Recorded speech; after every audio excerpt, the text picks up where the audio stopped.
ГСП онлайн. Городские новости сейчас.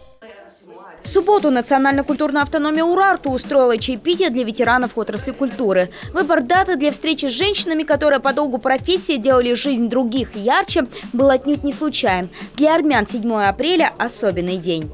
Сегодня у нас в Армении, как и каждый год, отмечается праздник, который называется праздник материнства и красоты.